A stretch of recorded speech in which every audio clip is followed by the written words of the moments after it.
হয়ে পড়ে যাওয়ার কারণে আপনার যত আলেম যত কথা বলুক না কেন আপনার ভালো লাগে না।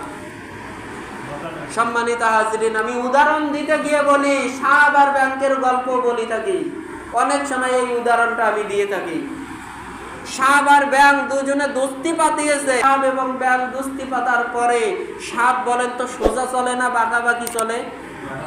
সাপ কিন্তু বাঁকাবাঁকি চলে। সাপ যখন বাঁকাবাঁকি চলতেছে, ব্যাং যতই সাপের কাছে আসতে চায় আসতে পারে না।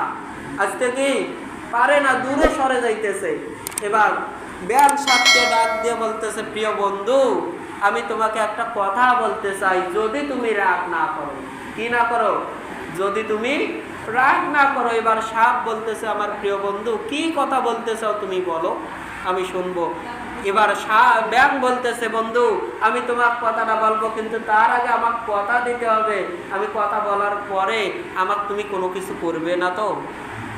এবার সাপ বলতেছে, আমার প্রিয় বন্ধু, আমি তোমাকে কথা দিলাম, আমি তোমাকে কোনো কিছুই করবো না। এবার ব্যাং সাপকে ডাক দিয়ে বলতেছে, বন্ধু, আমি আর তুমি যতদিন থেকে এই বন্ধু হয়েছি, দোস্ত হয়েছি, ততদিন থাকি আমরা একসাথে চলি ঠিকই, কিন্তু আমি যতই তোমার ধারের কাছে আসতে চাই আমি আসতে পারি না। তা আমি তোমাকে একটা কথা বলতে চাই, সেটা কি, তুমি একটু সোজা হয়ে চলো। কি হয়ে চলো? সোজা হয়ে চলো। এবার বলেন, সাপ ঠিক আছে?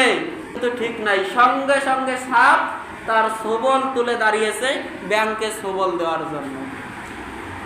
যখন ব্যাং দেখলো সাপ ছোবল তুলেছে, সঙ্গে সঙ্গে ব্যাং এক কুয়ার মধ্যে ঝাঁপ দিয়ে দিল।